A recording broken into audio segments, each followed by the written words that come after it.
Students, welcome back to my channel. This is Commerce Academy and I am Saurabh sir.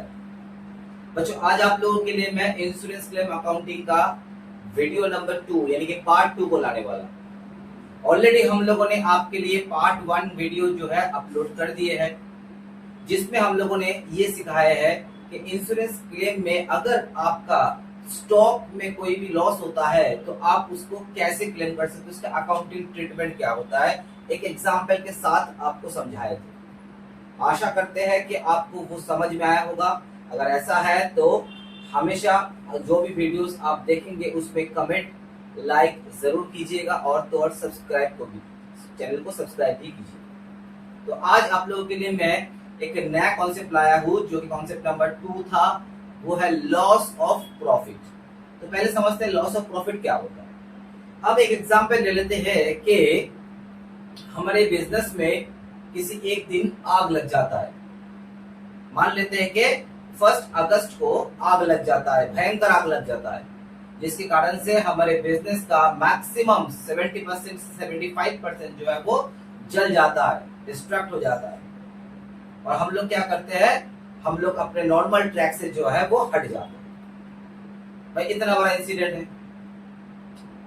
अब सोचो कि 1 अगस्त को अगर रात को ये आग लगता है और हमारे 75% तक का बिजनेस डैमेज हो जाता है, क्या हम नेक्स्ट डे यानी कि 2 अगस्त को क्या हम अपना एक्टिविटीज को 100% रिस्टोर कर पाएंगे?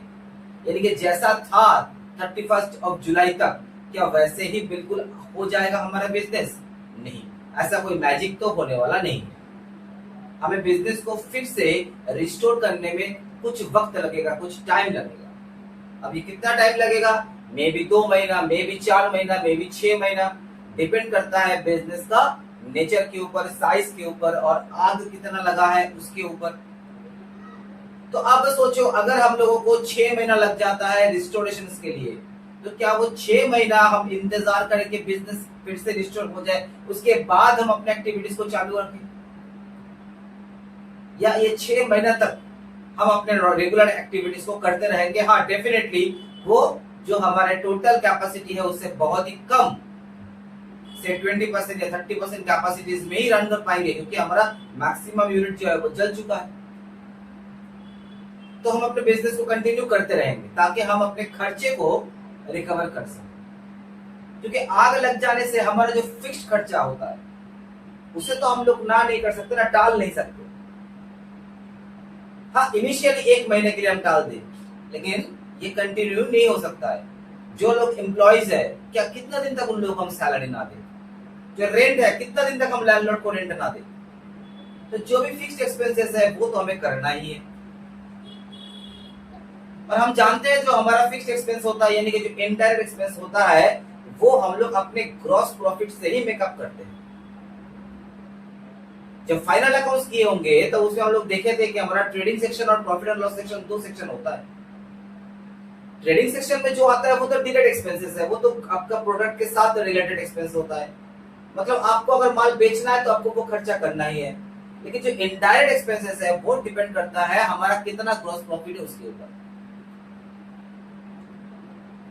तो हम मान लेते हैं कि हमारा 1 लाख का सेल होता है एवरेजिकली, और उसका 20% हमारा ग्रॉस प्रॉफिट होता है, यानी कि 20,000 हमारा ग्रॉस प्रॉफिट है। उस 20,000 में से 5,000 हम अपने लिए नेट प्रॉफिट रखते हैं और 15,000 का हम फिक्स खर्चा करते हैं। तो अगर हमारे पास ये प्रॉफिट ना हो, ये 20,000 का प्रॉफिट ना हो, तो क्या हम वो 15,000 का खर्चा कर सकेंगे? बिल्कुल नहीं। उस खर्चे को कंटिन्यू करने के लिए, हमारे बिजनेस को नॉर्मल ट्रैक पे लाने के लिए हमें चाहिए प्रॉफिट। कौन सा प्रॉफिट? Gross profit. अगर किसी तरीके से हमारे पास वो ग्रॉस प्रॉफिट अवेलेबल हो जाए, जो कि सेल करके तो पॉसिबल नहीं है, क्योंकि सेल करने के लिए हमारे पास उतना यूनिट है ही नहीं, उतना प्रोडक्शन है ही नहीं। तो किसी भी तरीके से अगर हमें वो ग्रॉस प्रॉफिट रियलाइज हो जाता है तो हम अपने बिजनेस को रेगुलर ना हो लेकिन रेगुलर जैसा तो बना सके। तो हमने क्या किया, हमने इंश्योरेंस कंपनी से जाके 20,000 प्रॉफिट का एक पॉलिसी ले लिया। कि भाई अगर हमारे बिजनेस में कभी इस तरह का दुर्घटना होता है तो हम अपने ग्रॉस प्रॉफिट को कम से कम बिजनेस में क्लेम तो कर सकते हैं इंश्योरेंस कंपनी से, ताकि हमारा जो रेगुलर खर्चा है वो हम कर सके। तो हम चले गए इंश्योरेंस कंपनी के पास एक पॉलिसी लेने के लिए। तो इंश्योरेंस कंपनी को क्या बोलते हैं कि भाई देखिए हमको जो है 15,000 का खर्चे के लिए एक ग्रॉस प्रॉफिट का पॉलिसी लेना है, प्रॉफिट पॉलिसी लेना है, तो आप 20,000 का मुझे पॉलिसी दे दीजिए। तब इंश्योरेंस कंपनी बोलता है ये बात कि आपका टोटल खर्चा कितना है, स्टैंडिंग चार्जेस कितना है, जो आपको करना ही है। मैंने कहा 15,000 का तो खर्चा बनता ही है और 5,000 मेरा प्रॉफिट है। भाई सबका देखेंगे तो मुझे भी अपना भी तो देखना पड़ेगा, हमको भी तो प्रॉफिट चाहिए। तब इंश्योरेंस कंपनी आपको ये बोलता है, हमको ये बोलता है कि भाई एक काम कीजिए, इस 15,000 में मान लीजिए हमारा 4 से 5 एक्सपेंसेस है। तो इंश्योरेंस कंपनी बोलता है कुछ कुछ एक्सपेंसेस को तो हम लोग कंसीडर करते हैं कि ये इंपॉर्टेंट, ये आपको करना ही पड़ेगा, इसलिए ये कवरेज के अंडर में आएगा। कुछ कुछ खर्चा ऐसा है जिससे हम लोग कवरेज नहीं दे सकते, जो कि फालतू लगता है हमारे अकाउंट में। तो कुछ खर्चा का कवरेज मिलेगा आपको, कुछ खर्चे का कवरेज नहीं मिलेगा। तो से 15,000 में से उन्होंने कहा कि भाई आपको 10,000 का ही एक्सपेंसेस अब कर पाए और 5,000 का प्रॉफिट अब घर ले जाए, तो कम से कम 15,000 का पॉलिसी आपको देंगे। आपने 20,000 का पॉलिसी मांगे है, लेकिन हम आपको 15,000 का ही पॉलिसी देंगे। तो टोटल स्टैंडिंग चार्जेस हमारा कितना था, 15,000 प्लस हमारा प्रॉफिट। तो प्रॉफिट तो हम अपने कवर में ले गए, लेकिन उस 15,000 का स्टैंडिंग चार्जेस में 10,000 का स्टैंडिंग चार्जेस जो कि इंश्योर्ड हो रहा है और 5,000 का स्टैंडिंग चार्जेस जो कि अनइंश्योर्ड हो रहा है।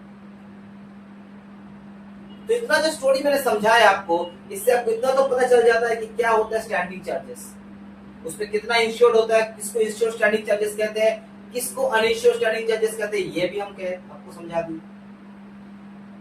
तो आप एक बात सोचो, जैसे मेरे एग्जांपल पे हम लोगों ने 20% का प्रॉफिट पकड़े थे, तो 20,000 का प्रॉफिट होना था 20% के हिसाब से, लेकिन अब 15,000 का प्रॉफिट होने से ही मेरा काम चल जाएगा। तो हमारा ग्रॉस प्रॉफिट का रेट 20 से घट के 15% हो जाएगा।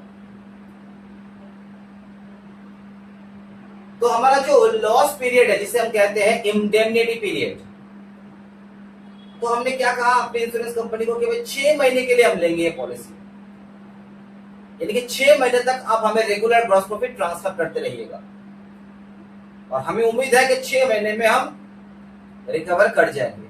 हो सकता है हम 4 ही महीने में रिकवर कर जाए। तो 6 महीने तक इंश्योरेंस कंपनी से मैंने पॉलिसी ले लिया कि आग लगने के 6 महीने तक आप हमें रेगुलर ग्रॉस प्रॉफिट ट्रांसफर करते रहिएगा। तो ये concept of loss of profit, जिसमें हम लोग प्रॉफिट के ऊपर पॉलिसी लेते हैं कि भाई जो प्रॉफिट हम अर्न कर रहे हैं रेगुलर बेसिस में, वो हमें मिलता रहे, ताकि हम अपने खर्चा को कंप्लीट करते रहे। तो इसमें आपको कुछ स्टेप्स फॉलो करना पड़ता है। स्टेप फॉलो करने से पहले हम लोग सेल के बारे में जान लेते हैं। आपको इस चैप्टर में 4 किस्म का सेल्स के बारे में जानना है, 4 किस्म का टर्नओवर के बारे में। एक हो जाता है नॉर्मल सेल या नॉर्मल टर्नओवर। नॉर्मल सेल यानी कि जो लास्ट अकाउंटिंग ईयर में जो आपने प्रॉफिट एंड लॉस अकाउंट और बैलेंस शीट को फाइनल किए हो, मतलब जिस साल आपका आग लग रहा है उससे लास्ट जो अभी अभी रिसेंटली कंप्लीट हुआ है ईयर, जैसे मान लो कि 1 अगस्त को आग लग रहा है, तो 31 मार्च को जो अकाउंटिंग ईयर कंप्लीट हुआ है, उस अकाउंटिंग ईयर का ट्रेडिंग अकाउंट पे जो सेल आपका रिफ्लेक्ट कर रहा है वो है आपका नॉर्मल सेल। यानी कि नॉर्मल सेल का मतलब क्या हो गया, नॉर्मल सेल का मतलब हो गया सेल फॉर लास्ट ईयर। ठीक है, जो लास्ट ईयर का सेल है, लास्ट अकाउंटिंग ईयर लिख देते हैं, बेस्ट रहेगा, sale for last accounting year. Okay, उसके बाद आता है हमारा एनुअल सेल। एनुअल सेल का मतलब क्या हुआ, एनुअल सेल का मतलब भी 12 महीने का सेल होता है, यानी कि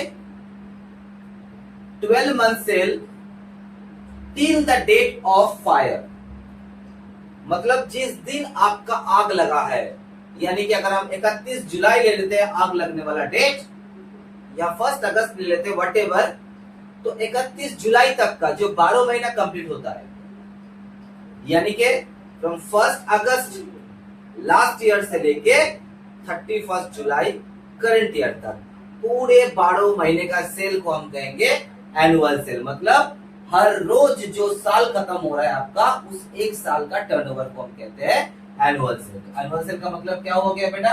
एनुअल सेल का मतलब हो गया sale for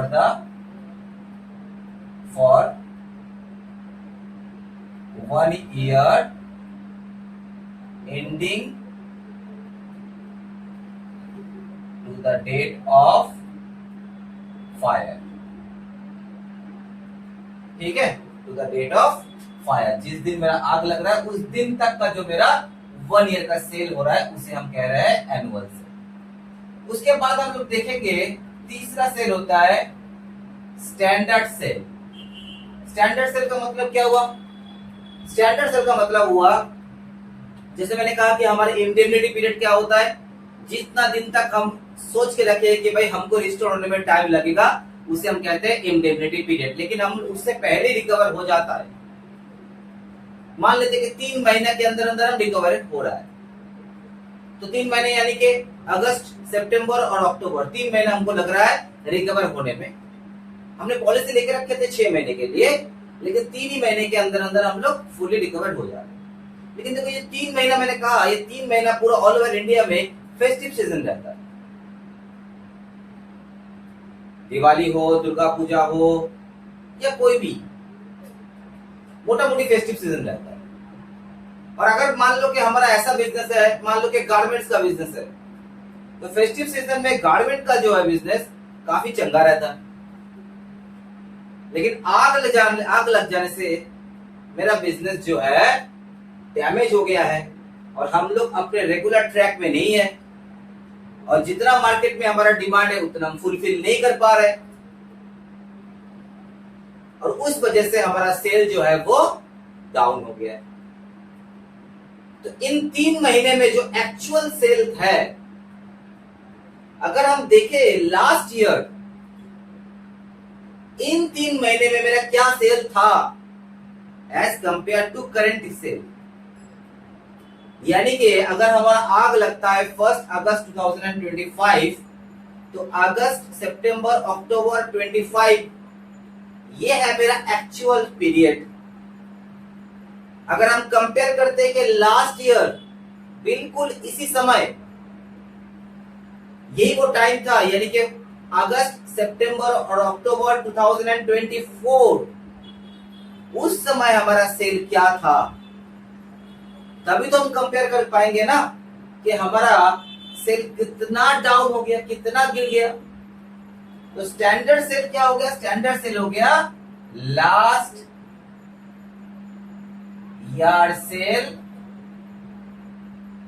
compare to actual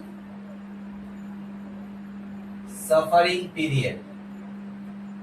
ठीक है, और लास्ट सेल हो गया आपका actual cell.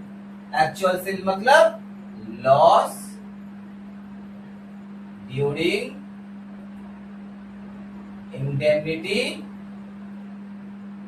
Period. Indemnity period में हमारा जितना सेल हुआ है उसी को हम कहेंगे एक्चुअल सेल। अब हम लोग क्या करेंगे, कुछ स्टेप्स देखेंगे, जिस स्टेप के थ्रू आपको ये कॉन्सेप्ट समझ में आएगा कि इंश्योरेंस क्लेम को कैसे करें। तो स्टेप नंबर 1, जहां पे हम सबसे पहले फाइंड आउट करेंगे, कैलकुलेट करेंगे जीपी रेट को। सबसे पहले हम कैलकुलेट करेंगे हमारे ग्रॉस प्रॉफिट रेट। अब ये भी आपको समझाए कि पहले हमारा gross profit rate as usual था 20%, लेकिन कुछ खर्चा हट जाने की वजह से हमारा जीपी रेट क्या हो गया, कम हो गया। यानी कि रिक्वायर्ड जो आपका ग्रॉस प्रॉफिट रेट है वो 20% नहीं चाहिए, वो 15% हो जाने से हो जाएगा। तो इसका फॉर्मूला क्या है? इसका फॉर्मूला है, अगर हम जीपी रेट को कैलकुलेट करते हैं, इसका फॉर्मूला है, सबसे पहले हम लोग लेंगे नेट प्रॉफिट को, क्योंकि ये तो हमें चाहिए ही चाहिए, सबका देखेंगे खुद का नहीं देखेंगे ऐसा नहीं है, तो नेट प्रॉफिट तो चाहिए। इसके साथ ऐड कर देंगे हम लोग इंश्योर्ड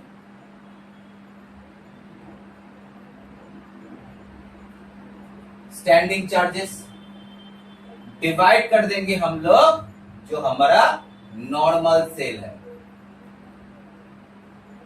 इनटू 100।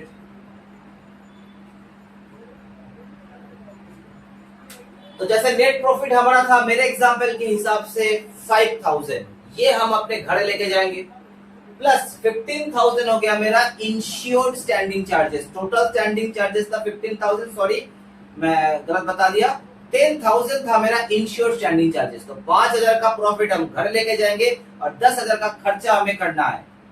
तो 15,000 डिवाइडेड बाय नॉर्मल सेल कितना था last profit and loss account के अकॉर्डिंगली 1 लाख। तो ग्रॉस प्रॉफिट रेट कितना हो जाएगा 15%। तो ये हो गया मेरा रिवाइज जीपी रेट। जो नॉर्मल जीपी रेट से हम जा रहे थे इंश्योरेंस क्लेम के लिए, हमें जीपी रेट को सबसे पहले रिवाइज करना है। नेक्स्ट स्टेप क्या है बेटा? नेक्स्ट स्टेप है हम लोग कैलकुलेट करेंगे शॉर्ट सेल, माने कितने का हमारा सेल लूज हुआ है। ये दो जो सेल का डिफरेंस है, स्टैंडर्ड सेल और एक्चुअल सेल, यही मेरा लिए शॉर्ट सेल है। मतलब हम 3 महीने में लास्ट ईयर कितना कमाए थे और इस साल हम कितना कमा रहे हैं, वही है मेरा शॉर्ट सेल। तो शॉर्ट सेल का फॉर्मूला क्या हो गया बेटा? शॉर्ट सेल का फॉर्मूला हो गया स्टैंडर्ड सेल, इसके साथ ऐड या तो लेस हो जाएगा इंक्रीजिंग और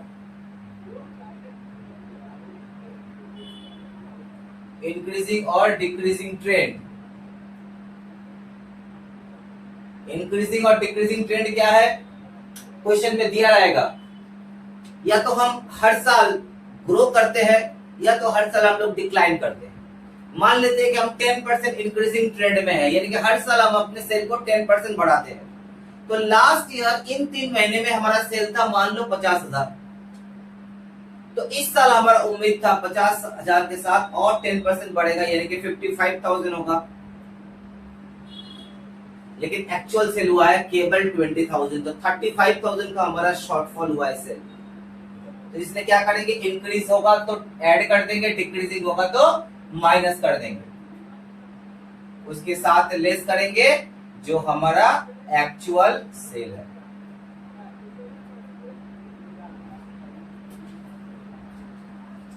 तो ये जो फिगर आया इसी को हम कहेंगे शॉर्ट सेल, कि हमारा इतना का सेल घाटा हो गया। चलो एक फिगर लेके बताते हैं। अच्छा फिगर हम एग्जाम्पल में करवाएंगे। चलो ये हो गया हमारा short cell. Step number 3, step number 3 में बेटा हम लोग क्या निकालेंगे? हमारे एनुअल सेल। जो एनुअल सेल मतलब मैंने अभी कहा कि लास्ट 12 मंथ का सेल जिस दिन हमारा इंसिडेंट हुआ है, यानी कि हम जिस सेल को हमेशा मेंटेन करते हैं। तो एनुअल सेल आपके पास गिवन रहेगा, तो इसको फाइंड आउट करने का जरूरत नहीं है। हाँ, अगर इसमें ऐड या लेस हो सकता है, इंक्रीजिंग या तो डिक्रीजिंग ट्रेंड, यहां पे ऐड लेस हो सकता है। तो ये हो गया आपका रिवाइज एनुअल सेल। स्टेप 4 हम क्या करेंगे? दोनों के ऊपर जीपी को निकालेंगे। ठीक है, जीपी ऑन शॉर्ट सेल या जीपी ऑन शॉर्ट सेल को आप स्टेप नंबर 3 में भी निकाल सकते हो। बेटर रहेगा आप स्टेप नंबर 3 में भी निकालो। ये जो स्टेप है इसको आप स्टेप नंबर 4 कर दो, बेटर रहेगा। एक काम करते हैं, इसको हम रिपीट लिख देते हैं, एनुअल सेल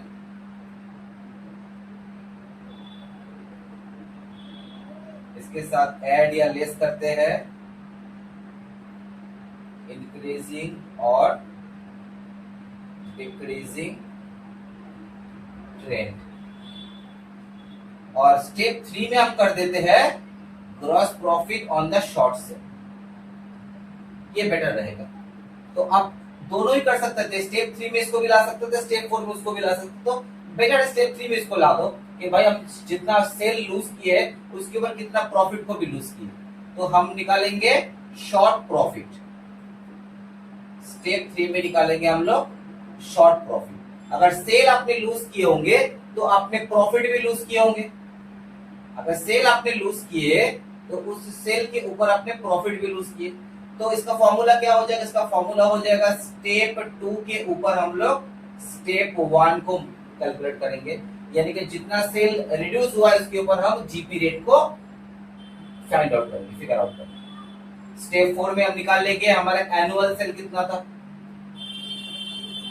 स्टेप 5 में बच्चों हम क्या निकालेंगे? स्टेप 5 में निकालेंगे हम लोग same gross profit on annual sale, यानी कि जो एनुअल सेल है उसके ऊपर हमारा प्रॉफिट कितना होता है।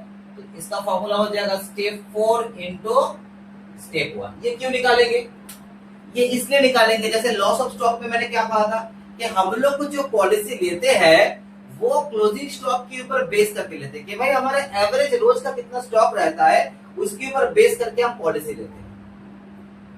तो सेम जो प्रॉफिट का पॉलिसी होता है वो भी तो किसी प्रॉफिट के ऊपर बेस करके होता है। तो हम लोग प्रॉफिट के ऊपर बेस करके पॉलिसी लेते हैं ना। तो वो कौन सा प्रॉफिट होना चाहिए?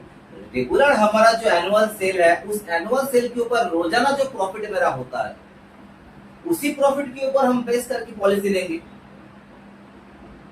क्योंकि हमारा जो नॉर्मल सेल है वो तो अप डाउन करता रहेगा ना। लेकिन जो मेरा एनुअल सेल है 12 महीने का जो सेल है वो तो मेरा स्टेबल नेचर का है, तो उसी के प्रॉफिट के ऊपर बेस। तो आग तो मेरा ऐसा नहीं कि साल के एकदम जिस दिन ईयर एंड हो रहा है उसी दिन आग लगने वाला है, वो तो कभी भी लग सकता है। इसलिए हम एनुअल सेल, रोज का जितना एनुअल सेल होता है उस एनुअल सेल के ऊपर बेस करके हम प्रॉफिट का पॉलिसी लेते हैं। तो इसीलिए हमें स्टेप 5 करना पड़ रहा है कि भाई हमारा पॉलिसी किस प्रॉफिट के ऊपर बेस करके लिया जाएगा, इसी प्रॉफिट के ऊपर जो एनुअल सेल के ऊपर निकल जाएगा। तो इस ये जो है हमारा स्टेप 5 निकला, ये है मेरा उतना का प्रॉफिट जिसके ऊपर हम पॉलिसी लेंगे। लेकिन हमने जो स्टेप 3 निकाले ना वो है हमारा एक्चुअल लॉस जो हम क्लेम करने वाले हैं। ठीक लॉस ऑफ स्टॉक में जैसे हम लोग कर रहे थे, क्लोजिंग स्टॉक के ऊपर बेस करके हम लोग पॉलिसी लेते थे, लेकिन क्या पूरा का पूरा स्टॉक मेरा खराब हो जाता था? क्या हम लोग पूरा का पूरा अमाउंट को क्लेम करते थे? बिल्कुल नहीं। उसमें से हमारा स्टॉक कुछ जल जाने से बच जाता था, उसको माइनस कर देते थे, कुछ एक्सपेंसेस को ऐड करते थे कि अगर फर्दर कुछ एक्सपेंस हम करते हैं तो वो भी हम क्लेम करते थे। ठीक, यह भी सेम केस है। हम लोग स्टेप 5 के ऊपर बेस करके पॉलिसी लेंगे, लेकिन क्लेम करेंगे स्टेप 3 को, क्योंकि इतना सारा का लॉस तो मेरा हुआ नहीं है। ये तो एनुअल सेल के ऊपर एनुअल प्रॉफिट है, लेकिन लॉस हुआ है कौन सा? ये वाला क्वेश्चन जो हमारे शॉर्ट सेल। चलो इसके बाद आते हैं हम लोग स्टेप 6 में। स्टेप 6 में हम लोग क्या देखेंगे कि जैसे हम लोग लॉस ऑन स्टॉक में भी देखे थे कि अगर कोई खर्चा हम लोग एडिशनल करते हैं उस प्रोडक्ट को सेव करने के लिए, उस लॉस को सेव करने के लिए, तो हम उसे भी क्लेम करते हैं। ठीक, यहां पर भी वही चीज है ना। हमारा 75% यूनिट जो है वो जल गया है, खराब हो गया है, और अभी जो है हमारा पीक सीजन है। कस्टमर का डिमांड को अगर फुलफिल नहीं कर पाएंगे तो आगे मेरा बिजनेस ग्रो नहीं करेगा। चल इस बार तो मुझे इंश्योरेंस कंपनी क्लेम दे देगा क्योंकि मेरा डैमेज हुआ है, लेकिन हम जो कस्टमर को लूज कर देंगे, क्या वो इंश्योरेंस कंपनी हमको वापस कर सकता है? बिल्कुल नहीं कर सकता। तो हमें भी अपने और से ये ट्राई करना चाहिए कि भाई कैसे हम अपने आप को रिकवर करवाएं। तो उसके लिए हम कुछ एडिशनल खर्चा करना पड़ेगा तो करेंगे। भाई हमारा मशीन डैमेज हो गया, लेकिन हम मशीन भाड़े में तो ला सकते हैं जब तक का न्यू मशीन नहीं खरीद लेते। तो ये जो खर्चा हम करते हैं उससे हमारा एक्टिविटीज थोड़ा सा चंगा होता है, थोड़ा सा बढ़ता है। और अगर एक्टिविटी चंगा होता है, बढ़ता है, तो हमारे लॉस भी तो कम हो जाता है, तो क्लेम भी तो हम कम करेंगे ना। तो भाई हम क्लेम कम करने के लिए राजी है, लेकिन हमें एडिशनल खर्चे का भी आपको क्लेम देना पड़ेगा। अगर ये खर्चा नहीं करेंगे तो मेरा लॉस और बढ़ जाएगा, तो आपको क्लेम ज्यादा देना पड़ेगा। तो ये एडिशनल एक्सपेंसेस हम नंबर 6 स्टेप में क्या निकालेंगे? एडिशनल एक्सपेंसेस, जो लोअर ऑफ द फॉलोइंग, तीनों में से जो लोअर होगा उसी को कंसीडर करेंगे। Number 1 actual expenses,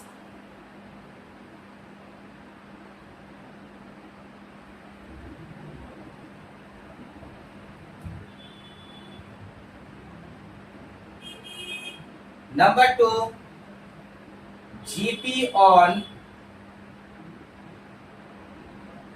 additional sale, जो सेल मैंने एडिशनल किया due to of this expenses, उस एडिशनल सेल के ऊपर जितना एडिशनल प्रॉफिट हुआ मेरा। भाई अगर हम ये खर्चा नहीं करते तो मेरा सेल उतना का बढ़ता नहीं, तो हम उतना का प्रॉफिट कमाते भी नहीं ना।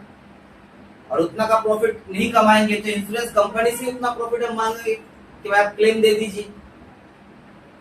हमने ये खर्चा किया बोल के मेरा सेल थोड़ा सा भी जो है इंक्रीज किया है, और इंक्रीज किया सेल तो मतलब प्रॉफिट भी तो इंक्रीज किया, तो उस प्रॉफिट को भी हम क्लेम में लेंगे।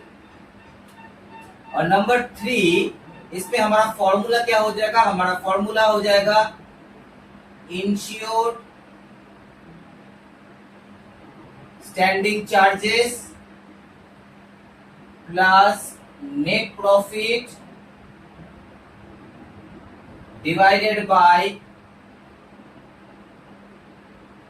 All standing charges plus net profit into actual expenses.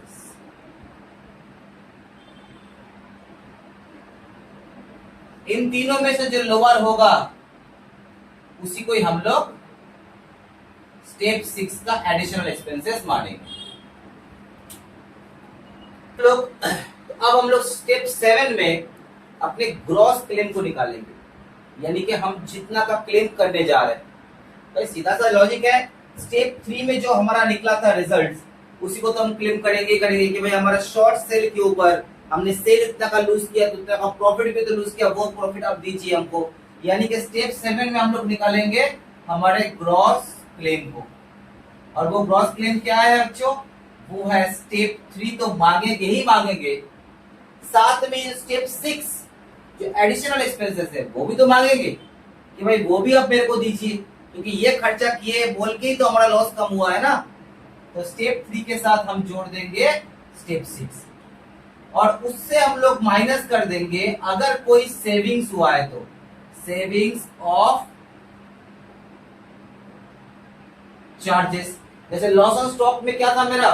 Salvage cost, salvage stock, यानी कि जो स्टॉक मेरा जलने से बच गया था। तो यहां पर क्या होता है? सेविंग ऑफ चार्जेस, मतलब मान लो कुछ खर्चा मेरा बंद हो गया, सेव हो गया। जैसे मेरा ये हालत देख के मेरा 5 स्टाफ जो है बोला कि सर आपका तो अब क्या होगा, भगवान मालिक है, तो हम दूसरे जगह चले जा रहे हैं। तो 5 बंदे का मेरा सैलरी बच गया। जिस बिल्डिंग में मैंने रेंट लिया था वो बिल्डिंग का लैंडलॉर्ड काफी दयालु है, वो आके कहते हैं कि भाई चलो आप रेंट आधा दे देना मेरे को, तो कुछ खर्चे मेरा बच भी तो जाता है, तो वो भी तो मेरा क्लेम से माइनस हो जाएगा ना। अब लास्ट स्टेप 8 में हम लोग क्या करेंगे? हमारे नेट क्लेम को निकालेंगे। और हमारा नेट क्लेम क्या हो जाएगा? हमारा नेट क्लेम हो जाएगा पॉलिसी वैल्यू डिवाइडेड बाय, मैंने क्या कहा था कि हम जो पॉलिसी लेते हैं वो किसके ऊपर बेस करके? वो एनुअल सेल के ऊपर, जो एनुअल प्रॉफिट निकलता है उसके ऊपर हम लोग बेस करके अपने पॉलिसी को लेते हैं। तो हमारा एनुअल प्रॉफिट कितना है? एनुअल ग्रॉस प्रॉफिट कितना है? स्टेप 5 यानी कि policy value divided by step 5 into step 7। ठीक जैसे हमारे लॉस ऑन स्टॉक में था, policy value divided by closing stock value into actual loss. तो ये है आपका टोटल फंडा ऑफ लॉस ऑफ प्रॉफिट। अब इसको छोटा सा एग्जांपल के थ्रू करके हम लोग